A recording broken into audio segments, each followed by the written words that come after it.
스승에 관한 말씀인데요. 스승과 비슷한 말이 선생이라고 하는 말이지요. 선생이라고 하는 것은 학문적으로나 사회적으로 존경받을 만한 위치에 있는 자들을 우리는 선생이라고 합니다. 여러분, 그런데 선생과 스승은 좀 의미가 약간 차이가 있습니다. 그게 뭐냐 하면은 바로 이 선생이라고 하는 것은 나와 관계가 없을 수도 있어요. 대학교에 저명한 교수들 많이 있고 사회에 명망 있는 선생님들 많아도 나하고는 상관이 없을 수가 있지요. 그런데 스승이라고 하는 것은 어떤 조직 때문이 아니라 소속 때문이 아니라 평소에 지속적으로 나에게 영향을 주고 지도하고 이끌어주는 그런 관계에 있는 사람을 우리는 스승이라 이렇게 말하지요. 그래서 세상에 선생은 많아도 나의 스승은 적은 겁니다. 여러분, 그렇다면 우리가 스승의 날을 보내면서 오늘 우리가 생각할 수 있는 거, 스승, 그러면 나의 스승은 누구냐라고 하는 것입니다. 여러분의 스승은 누구이십니까? 여러분, 이렇게 말할 때 사람들은 두 가지로 대답할 거예요. 나는 스승이 없어. 이렇게 말하는 사람이 있을 겁니다.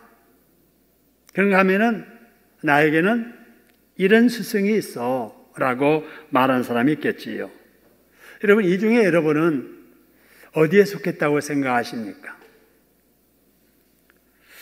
나에게 스승이 없다라고 생각한다면은 여러분, 지금까지 내가 스승의 은혜를 입고 살았고 여전히 스승의 사랑을 받고 있으면서도 그 스승이 누구인 줄을 알지 못하고 사는 사람입니다. 여러분, 스승이 없다는 사람은 옆에 배울 사람이 없다는 거지요. 내가 본받고 싶어하고 배우고 싶은 사람이 없는 거예요. 그래서 어떻게 보면 이런 사람은 희망이 없는 사람입니다. 그리고 조금 더 나아가면은 다른 사람에게도 스승될 가능성이 없는 사람이지요. 그럼 우리가 이렇게 세상을 살면 안 되겠지요. 스승이 있는 사람은 행복한 사람입니다. 왜냐하면은 뭔가 답답한 일이 있을 때 가서 의논 드릴 사람이 있고 어떻게 해야 될지 모를 때 지도받을 사람이 있다는 거, 이런 멘토가 있다는 사람, 여러분 행복한 사람이잖아요. 배울 사람이 옆에 있다는 것이 얼마나 행복한지 몰라요. 그리고 스승을 두고 사는 사람은 다른 사람에게도 스승될 가능성이 있는 사람입니다. 그렇기 때문에 우리가 하나님을 믿으면서도 이 땅에 살면서 사람들 간에 나의 스승이 누구인가를 알아야 됩니다.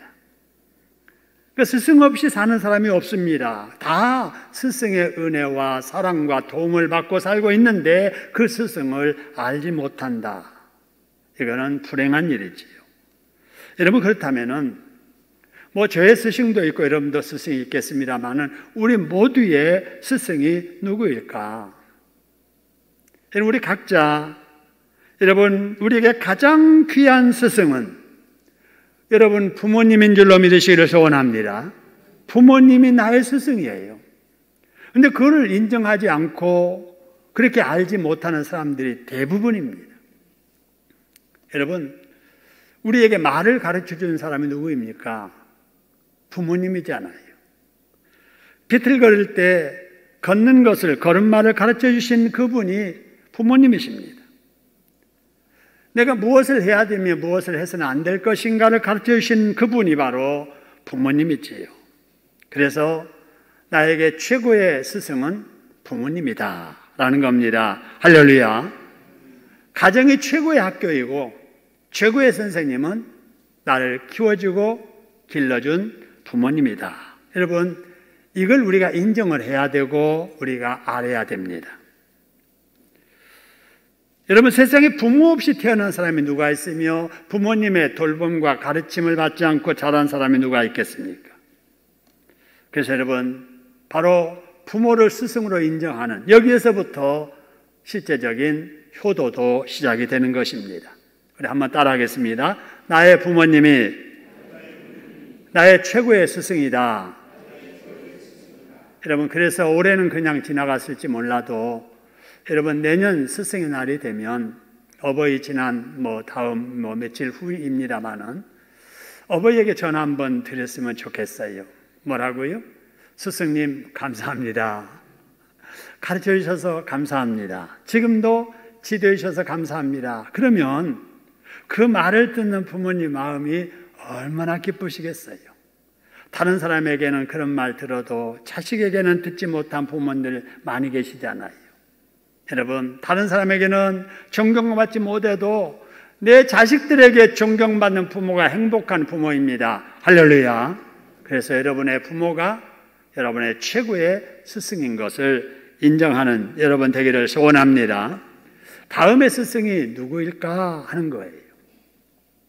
바로 그분은 나에게 세상적인 지식을 가르쳐준 바로 선생님들이지요. 여러분, 초등학교 다닐 적에 여러분을 가르쳐주신 선생님을 기억하십니까? 중학교 다니신 분, 고등학교 다니신 분, 대학을 나오신 분도 계시는데, 여러분, 내가 세상적인 지식을 바로 배운 그분이 바로 나의 스승이다라는 거고요. 여러분, 그 다음의 스승은 나에게 하나님의 말씀을 가르쳐 주신 바로 영적인 지도자, 주일학교 선생님이 나의 스승이다라고 하는 사실입니다. 우리 자녀들에게도 학교 선생님만 스승이 아니라 주일학교 교사도 스승이다라고 하는 것을 가르쳐 줘야 돼요.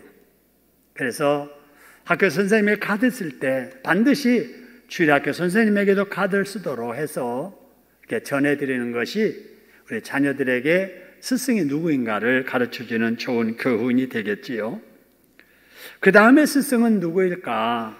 여러분, 하나님을 믿는 삶에 대해서 가르쳐주고 지도해주는 우리 교역자들, 우리 전도사님들, 우리 교회 아직 그분은 없습니다만 강도사님, 이런 부목사님들, 이런 분들이 다 바로 나의 신앙생활을 지도해주는 영적인 스승이다라는 거고요. 그 다음에 스승은 공예배 때마다 하나님의 말씀을 나에게 대언해주는 하나님의 사자, 설교자, 목사가 바로 나의 스승이다라는 겁니다. 그 다음에 또 황존적일 경우에 나를 훈련시키고 내 머리에 손을 얹고 안수하여 직분을 받게 한 그 지도자, 바로 안수 집사님들은 이걸 기억해야 돼요. 나에게 안수하여 지도해준, 나를 안수 집사로 세워준 자가 누구인가를 장로님들이 그걸 꼭 기억해야 됩니다. 목사도 마찬가지예요. 강단에서 무릎 꿇고 앉아있을 때 내 머리에 손을 얹고 안수하여 직분 주신 분이 누구인가를 늘 기억을 하고, 여러분 그분을 스승으로 인정하고 여러분 살아야 될 줄로 믿으시기를 소원합니다. 여러분, 이렇게 우리에게는 스승들이 많은데 이런 스승들을 우리가 인정하지 않고 당신 스승이 누구입니까? 물을 때 나는 스승이 없습니다 라고 말하는 것은 잘못된 일이지요. 행복을 잃어버린 삶이에요. 여러분의 부모님이 여러분의 참 스승임을 인정하고 효도하시고, 학교 선생님, 영적인 지도자들을 영적인 스승으로 여러분 기억하고 여러분 그분들에게 감사할 줄 아는 여러분 되기를 주님의 이름으로 축원합니다. 여러분, 감사라고 하는 것은 어려운 것이 아닙니다. 말로 감사하는 거지요. 부모님 감사합니다. 목사님 감사합니다. 전사님 감사합니다. 여러분, 이렇게 말로 감사하는 감사, 또 여러분 문자 하나라도 이렇게 써서 여러분 카톡이나 문자로 보내는 인사, 이것도 여러분 감사의 표현이지요. 뿐만 아니라 귀한 것을 함께 나누는 감사, 여러분 이런 감사가 또 필요하지요. 기도로 감사하고 또 가르침에 따라 순종함으로 감사하는, 여러분, 이런 감사를 우리들이 해야 되는 거지요. 여러분, 그런데 한번 생각해 보지요. 여러분, 나에게 성경 말씀을 가르쳐준 주일학교 선생님에게 여러분 감사해 본 적이 있으십니까? 여러분의 자녀를 지도하는 우리 주일학교 교사들에게, 자녀들에게 감사해야 된다고 가르쳐 본 적이 계십니까? 나의 머리에 안수하여 직분을 받게 한 하나님의 사자에게 한 번이라도 그렇게 한 것에 대한 감사를 표현해 본 적이 있습니까? 늘 나의 가정을 돌보고 애경사가 있을 때마다 신경 쓰고 또 이렇게 지도해 주는 우리 교육자들에 대해서 여러분 감사를 표현해 본 적이 있습니까? 나의 스승이 누구인가를 알았으면 그 스승에 대해서 감사할 줄 아는 우리들이 될 수 있기를 소원합니다. 부모님을 스승으로 알았다면은 부모님의 말씀에 순종하고 부모님께 잘 공경하는 효도로 감사해야 된다라고 하는 거지요. 선생님을 스승으로 알고 감사할 줄 아는 제자, 영적인 지도자를 스승으로 알고 감사할 줄 아는 우리 교인들이 될 수 있기를 주님의 이름으로 축원합니다. 자, 그럼 여러분, 우리 스승 중에 스승이 그럼 누구일까 하는 거예요. 스승들이 많은데 그 스승 중에 스승 되시는 분이 누구일까? 여러분, 바울은 그 당시 교인들에게 스승이었습니다. 그런 바울이 교인들에게 하는 말이 고린도전서 11장 1절에 나오는데요. 이렇게 말합니다. 내가 그리스도 예수님을 본받는 자가 된 것 같이 너희는 나를 뭐하는 자가 되라고요? 본받는 자가 되어라 하는 거예요. 이 말 속에 담겨진 것은 바울이 예수 그리스도를 스승으로 여기고 그 스승 닮아지려고 애썼다는 거예요. 그러면서 이제 교인들에게 내가 예수님을 스승으로 모시고 닮아지는 것처럼 너희는 나를 닮아라 이렇게 말하는 거지요. 여러분, 제가 이 말씀을 신대원 다니면서 읽고 내 자신에게 이런 질문을 해봤습니다. 내가 과연 바울처럼 교인 앞에서 나를 본받으세요, 나를 따라야 하세요라고 말할 수 있을까라는 거예요. 여러분, 그럴 때 지금은 그러지 못해도 앞으로 교인들 앞에 그렇게 말할 수 있는 목사가 되어야 되겠다 이렇게 생각하고, 그렇게 하기 위해서 어떻게 할까? 제가 그 당시에 한 7가지 저만의 어떤 하나의 틀을 이렇게 정해놓고 그렇게 살려고 힘써 왔습니다. 자, 그게 뭐냐면 첫 번째, 사람들 앞에 겉다르고 속다르게 살지 말자. 진실하게 살자. 함께 지날 때보다도 떠나 있을 때 좋은 사람으로 기억되게 살자. 목사가 여러 교인들 속에서 목회하면서 가장 예민한 부분이 돈 문제, 성적인 문제인데 이런 일로 오해받지 않도록 깨끗하게 살자. 내가 누구를 대하든 내 앞에 있는 이 사람을 나보다 낫게 여겨주면서 겸손하게 살자. 나는 늘 부족한 사람이니 내가 해야 할 일에 성실하게 최선을 다하자. 제가 부목사로 사역할 때도 이렇게 사역을 했고요. 이전에 교회에서 목회할 때도 이렇게 살려고 최선을 다했습니다. 여러분의 파송을 받아서 선교지에 가서 사역을 할 때도 역시 이렇게 살려고 노력했습니다. 여러분의 담임 목사가 되어서 지금까지 이런 자세로 목회하고 있습니다.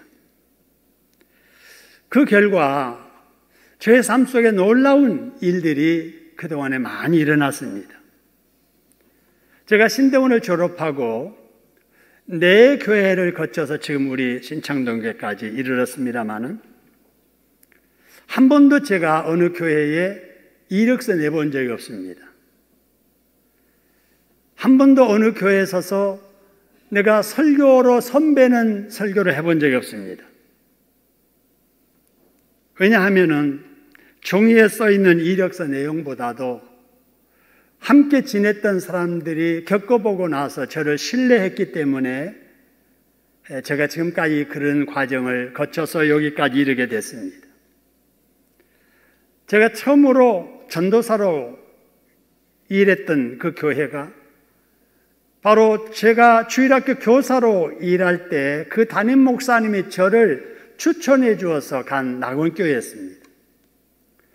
낙원교회에서 1년 반 동안의 교육전도사 생활하고 신돌교회로 가서 5년 동안 전도사, 강도사, 부목사 했는데 5년 후에 낙원교회로 담임으로 올 때도 제가 이력서 내지 않았습니다. 선보는 설교하지 않았습니다. 저의 의사와 상관없이 공동위에서 청빙투표, 위임투표해서 저를 오라고 해서 제가 끌려갔었지요. 제가 은총교회 맡을 때도 마찬가지입니다. 제가 뭐 하겠다고 하지 않았습니다. 이력서 내본 적도 없고 설교해 본 적도 없는데 저와 함께 했던 장로님, 그곳에 가서 장로로 계시면서 저를 또 청하셔서 제가 거기 가서 5년 동안 담임 목사를 했습니다. 우리 신창동에 올 때도 마찬가지예요. 제가 오겠다고 하지 않았습니다. 제가 이력서 내지 않았습니다. 여러분 앞에 나 설교 잘하는지 한번 들어보세요. 선보는 설교 해보지 않았습니다. 그래도 저를 선교사로 보내놓고 경험해본 몇 분들이 저를 신뢰하시고 원로 목사님이 저를 신뢰하셔서 저를 공동위에서 제 뜻과 상관없이 청빙투표, 위임투표에서 우리 교회 담임이 됐잖아요. 아마 목사 중에 이런 사람 별로 없을 겁니다. 있을 때보다 떠났을 때 더 생각나는 사람, 있을 때 최선을 다하는 삶을 살았더니 이런 결과가 있었다라고 감히 여러분 앞에 말씀을 드립니다. 하지만 아직도 저에게는 부족한 점이 많이 있습니다. 그래서 저는 여러분에게 저를 본받으라고 말하고 싶지 않습니다. 제가 예수님을 본받으려고 애쓰는 것처럼 여러분들도 예수님을 본받으려고 최선을 다하시기를 주님의 이름으로 축원합니다. 저도 예수님을 닮아가고 여러분도 저와 함께 예수님을 닮아가는 이런 저와 여러분 우리 교회가 될 수 있기를 소원합니다. 여러분 우리가 예수님을 믿는다는 게 뭡니까? 여러분 예수님을 믿는다는 것은 무슨 의식에 참석하고 무슨 어떤 그 종교적인 행위를 하는 이런 것보다도 나의 삶 속에, 나의 인격 속에, 나의 언어 속에 예수님을 닮아가려고 최선을 다하는 줄로 믿으시기를 소원합니다. 여러분 우리 노래 중에 이런 노래 있죠? 나같이 해봐 요렇게, 나같이 해봐 요렇게. 여러분 그러면 거기 있는 사람들이 다 따라하는 거예요. 나같이 해봐 요렇게 하면 다 이렇게 하는 거예요. 따라하는 것. 여러분 이것이 예수님을 믿는 삶입니다. 할렐루야. 성경에 믿음 생활 잘했던 많은 사람들이 나오는데요. 그들의 공통점이 뭐냐면은 독불장군이 아니었다는 거예요. 스승을 모델로 두고 그 스승을 닮아가려고 최선을 다했던 사람들이었다라는 겁니다. 여러분 모세는 여호수아에게 모델이었습니다. 사무엘은 다윗에게 모델이었습니다. 엘리야는 엘리사에게 모델이었고 바울은 디모데에게 모델이었습니다. 그래서 디모데는 바울처럼 살려고 노력을 했고 엘리사는 엘리야처럼 살려고 노력을 했고 다윗은 사무엘처럼 여호수아는 모세처럼 살려고 노력했던 것이지요. 여러분 이렇게 누구에겐가 이렇게 모델이 될 수 있는 사람이 여러분 스승입니다. 여러분 그런 사람들을 옆에 두고 살아가는 여러분 되기를 주님의 이름으로 축원합니다. 사람은 누구를 옆에 두고 자주 만나느냐에 따라서 인격과 삶이 달라져요. 여러분 교회에서도 보면은 자꾸 부정적인 말을 많이 하는 사람들이 있지요. 어찌 교회가 부정적인 일만 있겠어요? 긍정적인 일이 98% 정도 되고 사람이 모인 단체이기 때문에 부정적인 부분들도 한 2% 정도 있을 수 있지요. 그러나 부정적인 생각을 하는 사람들은 98%의 긍정적인 말은 안 씁니다. 2%의 부정적인 것만을 자꾸 이야기하는 거예요. 그런 사람을 가까이 하면은요, 여러분 장담컨대 3개월 내에 그 사람 부정적인 말하는 사람으로 바뀌게 됩니다. 여러분 술을 마시기를 좋아하는 사람들 있잖아요. 교회 다니면서도 술 마시는 사람들을 좋아하는 사람 장담컨대 3개월만 같이 지내보세요. 예배 마치고 술집에 앉아서 술잔 기울이면서 식사하는 그런 분위기가 연출되게 되어 있습니다. 도박을 좋아하는 사람들하고 한번 2달만 따라다녀 보세요. 틀림없이 도박꾼이 되고 말 것입니다. 여러분, 누구를 가까이 하느냐가 그래서 중요한 거예요. 그래서 여러분 잠언서 22장 24절 25절에 보면은 자꾸 화내는 사람, 그런 사람 사귀지 말아라. 울분이 많이 있는 사람 같이 동행하지 말아라. 왜냐하면은 그런 사람들 가까이 하면은 그 행위를 본받아서 너도 그런 사람 된다라는 거예요. 여러분 다 부모님들이고 자식 키웠던 경험이 있고 지금도 키우고 계시고 또 앞으로 키울 사람들인데, 여러분 우리 부모님들이 자녀들에게 늘 하는 말이 뭐냐면은 어떤 친구 사귀지 말라고요? 나쁜 친구. 절대로 나쁜 친구 사귀면 안 돼. 나쁜 친구 사귀지 말라고 합니다. 참 누가 나쁜 친구인지는 모르겠으나 다 부모님마다 나쁜 친구 사귀지 말라고 그래요. 그러면서도 어린이 된 자신은 나에게 유익을 끼치는 사람인지 그렇지 않는지를 분간하지 못하고 유익되지 못한 사람들을 가까이 한다면 여러분 자녀들에게 부끄러운 어른이지요. 여러분 우리 모두는 다 복받은 사람 되기를 원합니다. 자녀들이 복된 사람 되기를 원하는데요, 어떤 사람이 복된 사람인가? 우리 잘 아는 여러분 시편 1편 1절에 여러 번 말씀드렸지요. 복 있는 사람은 어떤 사람이냐? 안 하는 사람이다. 뭘 안 하느냐? 주변에서 악인의 꾀를 따르는 자가 있어도 그거 안 따르는 사람이 복 있는 사람이고, 죄인들의 길에 다 가도 거기에 함께 서지 않는 사람이 복 있는 사람이고, 교만하고 오만한 자리에 앉아서 쑥덕쑥덕거려도 그 자리에 벌떡 일어나서 함께 앉아있지 않는 사람이 복 있는 사람이라는 겁니다. 할렐루야. 여러분 복 달아나게 하는 짓을 하는 사람들을 가까이 하면은 안 된다 그 말입니다. 늘 성실하게 긍정적인 마음을 가지고 긍정적인 말을 하면서 하나님이 싫어하는 것은 나도 싫어하고 하나님이 좋아하는 것은 나도 좋아하면서 그렇게 살려고 최선을 다하는 사람, 이런 사람이 복 있는 사람입니다. 할렐루야. 여러분 저와 여러분이 그런 사람들 되기를 주님의 이름으로 축원합니다. 여러분 우리가 본받는다라고 하잖아요. 누구를 본받는다. 이런 본받는다라고 하는 말은요, 헬라어의 그 의미로 보면은 미미메테스라고 하는 말인데요, 흉내낸다, 따라한다 그 말입니다. 여러분 우리가 예수님을 우리가 믿는다라고 하는 것은 예수님에게 배우고 예수님이 했던 일들을 흉내내면서 따라하려고 하는 것이 바로 여러분 본받는 거, 믿는 거예요. 예수님처럼 말하려고 노력하고 예수님처럼 행동하려고 살려고 노력하는 이런 사람이 예수님을 믿는 사람이고 예수님을 본받는 사람입니다. 할렐루야. 자, 그러면은 우리의 스승 중에 스승은 예수님이신데 그 예수님에게서 우리가 배울 점이 뭘까 하는 거예요. 여러분 오늘 본문의 말씀 마태복음 11장 28절 29절의 말씀 보니까, 자, 나는 마음이 온유하고 겸손하니 내게 배우라. 그래서 내게 배우라. 여러분 우리는 늘 예수님을 배워야 됩니다. 이게 뭘 배우느냐? 마음이 뭐한 걸 배우라고요? 온유하고 또 뭐한 걸요? 겸손한 것을 배워라 하는 겁니다.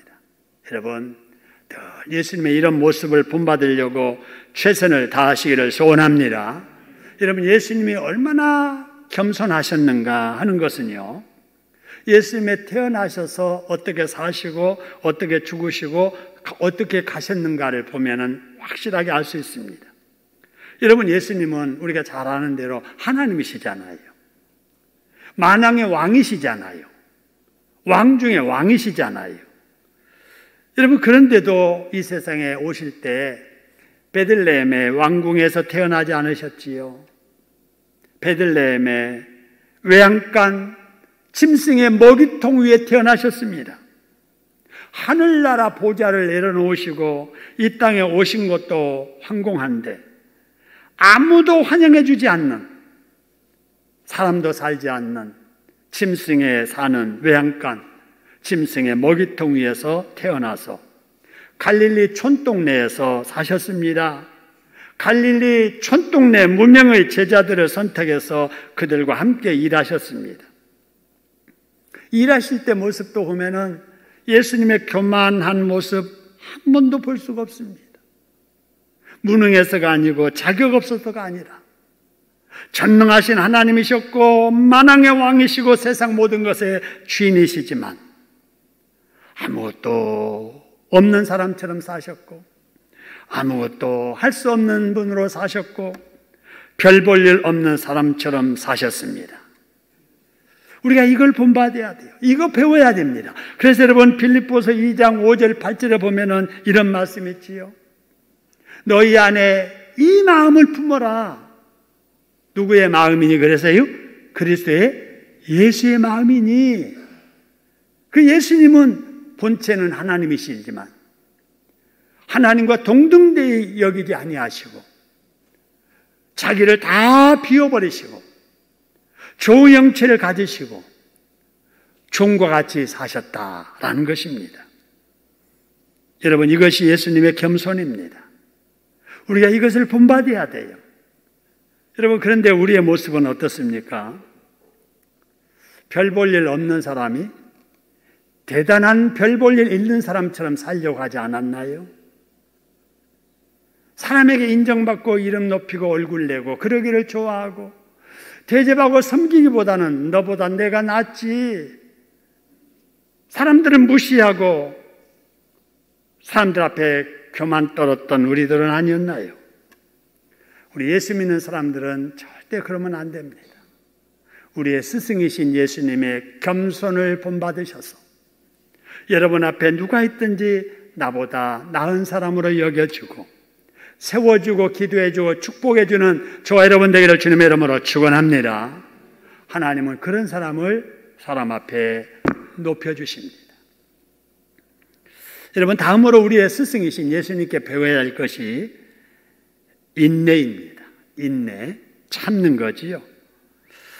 여러분, 예수님께서 이 세상에 오셨을 때 30년을 사시잖아요. 어느 누구도 하나님이라고 인정하지 않습니다. 그냥 목숫집에 아들로 태어나서 그렇고 그런 청년 중에 한 사람으로 대합니다. 하나님이신 예수님, 누가 알아주지 아니해도 30년의 세월을 인내하시면서 사셨습니다. 그리고 이제 여러분, 공생활에 시작할 때 사탄이 시험하지요. 사람들이 유혹하지요. 시기하고 질투하지요. 여러분, 하나님이신 예수님에게 얼굴에 침을 뱉습니다. 여러분, 사람에게 침뱉음 받아본 적 있으신가요? 하나님이신 예수님의 얼굴을 뺨을 때립니다. 예수님은 하나님이세요. 말씀 한마디면은 천군 천사 다 호령하셔서 저기 말 한마디로 다 쓸어버릴 수 있는 그런 능력의 하나님이심에도 불구하고 침뱉음을 당하시고 뺨에 맞으시고 머리에 가시관에 찔려지시고 네가 유대인의 왕이냐? 그러면 한번 내려와 봐라. 너도 살고 우리도 한번 살려달라.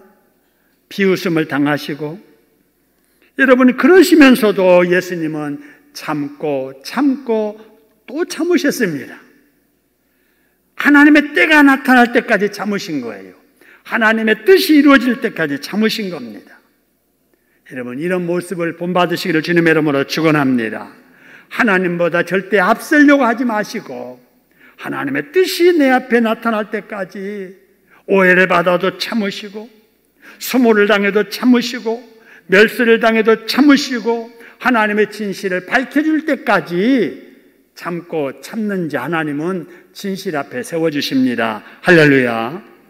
여러분, 스승 되신 예수님께 이런 삶의 지혜를 배우는 저와 여러분 될 수 있기를 소원합니다. 그 다음에 우리가 예수님께 배워야 될 것 중에 하나가 용서입니다. 여러분, 마태복음 18장 21절에 보면 베드로가 예수님이 와서 질문합니다. 뭐라고 질문하냐면요, 예수님, 형제 중에 하나가 내게 죄를 범했으면 내가 몇 번이나 용서해 줘야 될까요? 그랬습니다. 우리가 이 인간관계에 살아가면서 다른 사람이 잘못할 때 내가 참는다고 할 때 우리는 보통 3세판 그러면 3세판, 그죠? 3번은 내가 참지. 근데 3번 넘어가면은 내가 참을 만큼 참았어. 난 이제 도무지 못 참겠어. 이런 생각을 하고 있거든요. 근데 베드로도 아마 그 당시에 그랬을 거예요. 그래서 큰 맘 먹고 3세판이 아니라 예수님, 한 사람이 잘못했을 때 7번 정도 용서해 주면 많이 해주는 거죠. 그 정도 되면 충분하지요. 이렇게 질문할 때 주님께서 말씀하시기를 7번뿐 아니라 7번을 몇 번까지라도 용서하라 그러세요? 70번까지. 야, 보세요. 큰맘 먹고 7번까지 용서하면 되지요. 그랬던 베드로에게 아니야. 7번만 아니고 7번을 70번까지라도. 여러분 수학 잘하시는 분들 빨리 계산해봐요. 7번을 70번까지 하면 몇 번이에요? 490번. 와. 이 의미는 계속 용서해주며 살라는 것입니다. 할렐루야. 여러분, 그런데도 불구하고 여러분, 우리는 쉽게 그런 말을 합니다. 나는 절대로 그놈 잊을 수 없어. 나는 절대로 그 말 잊지 못해. 내가 반드시 갚을 거야. 때가 되면 갚을 거야. 여러분, 이런 사람들이 혹이라도 있습니까? 여러분, 이렇게 용서 못할 관계가 남이 아니지요. 남이면 잊어버리고 마는데 남편에게 들었던 마음에 상처되는 말, 아내가 그냥 내뱉었던 그 말이 남편의 가슴에 남아있고, 시어머니가 한 말이 가슴에 남아있고, 며느리가 한 말이 시어머니의 마음속에 남아있어서 나는 잊을 수 없어. 절대로 잊을 수 없어. 나는 용서 못해. 지가 내 앞에 와서 손이 발대에게까지 필기 전에는 용서 못해 라는 사람이 있다면 여러분, 이거 내려놔야 됩니다. 용서 못하고 미움 품고 살면은 자기 손해예요. 맞죠? 내가 누구 미워한다고 그 사람 내가 미워하니까 밤에 잠 못 잔다? 아니에요. 그 사람은 전혀 상관없이 잠도 잘 자고 잘 먹고 잘 살아요. 근데 용서하지 못한 내 마음이 괴로운 거예요. 잠자가도 그 생각하면 잠이 안 오는 거예요. 손해는 내 손해예요. 여러분, 용서하며 사시기를 주님의 이름으로 축원합니다. 만일에 용서하지 못하면 어떻게 되는가? 여러분, 마가복음 11장 25절에 보니까 이런 말씀이 있어요. 서서 기도할 때 아무에게나 혐의가 있거든 용서하여라. 그리하여 하늘에 계신 너희 아버지께서도 너희 허물을 사하여 주시리라. 반대로 말하면은 네가 용서하지 않으면 하나님도 네 죄 용서하지 않는다, 이 말씀입니다. 여러분, 용서하며 사는 저와 여러분 되기를 주님의 이름으로 축원합니다. 다음으로 우리의 스승이신 예수님께 배울 점이 뭐가 있느냐, 마지막으로 하나만 더 말씀드리죠. 여러분, 마가복음 1장 38절의 말씀을 보니까 이런 말씀이 있습니다. 제자들에게 예수님께서 말씀하십니다. 다른 마을로 가자. 그 마을에 가서도 뭐 하리니? 전도하리니. 내가 이를 위하여, 뭘 위하여? 전도하기 위하여 왔노라. 할렐루야. 여러분, 예수님은 이 세상에 뭐 하러 오셨다고요? 전도하러 오셨어요. 그래서 오셔서 계속 전도하십니다. 계속 전도하십니다. 사람 살려주고 고쳐주고 먹여주고 기적 베푸시는 모든 것이 전도를 위한 것들이었습니다. 여러분 계속 전도하시다가 결국 십자가에 달리시잖아요. 아니 십자가에 달려서 죽임당하시는 직전에도 한편 강도 전도하시고 죽으셨어요. 부활하시고 나서도 전도하셨습니다. 그리고 승천하시기 전에도 전도하셨습니다. 내가 간다. 너희들 있을 거 예배하러 가는데 너 여기 있는 동안에 성령 받으면 권능 받을 것이니 너 사는 지역 예루살렘, 이웃 도시, 유대, 더 좀 먼 마을, 사마리아, 그리고 다른 나라 땅끝까지 이르러서 내 증인되라. 전도하라고 말씀하신 겁니다. 할렐루야. 지금도 우리 예수님께서는 디모데후서 4장 2절의 말씀처럼 너는 뭐 하기를 원하세요? 말씀을 전파하라. 전도하라는 거예요. 그 다음에 언제 하라는 거예요? 때를 얻든지 못 얻든지. 아니 전도는 하기는 해야 되지만 이 코로나 상황에서 어떻게 전도를 해? 코로나 끝나면 해야 돼. 그러지 말라는 거예요. 전도해야 될 때, 쉬어야 될 때 따로 없는 거예요. 항상 힘쓰라고 하시는 것이 주님의 말씀입니다. 할렐루야. 여러분 이 땅에 교회가 존재해야 될 사명이 이것 때문인 거예요. 우리가 이 세상에 살면서 해야 될 가장 중요한 사명이 전도의 사명, 선교의 사명입니다. 할렐루야. 그래서 우리가 코로나 상황이지만 지킬 것 지키면서 나는 또 사역을 시작했고 길거리 피켓 전도를 우리가 하고 있는 것입니다. 여러분 이런 모습을 보신 우리 하나님께서 기뻐하실 줄로 믿습니다. 여러분 이런 일에 기도로 후원하고 물질로 후원하는 분들, 현장에 나가서 전도하는 분들 하나님이 기뻐하실 줄로 믿습니다. 여러분 귀한 일에 동참하는 분들 격려하는 마음으로 박수로 한번 하나님께 영광 돌리겠습니다. 감사합니다.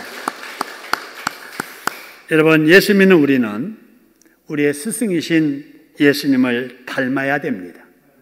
예수님을 닮는 사람이 세상을 변화시킵니다.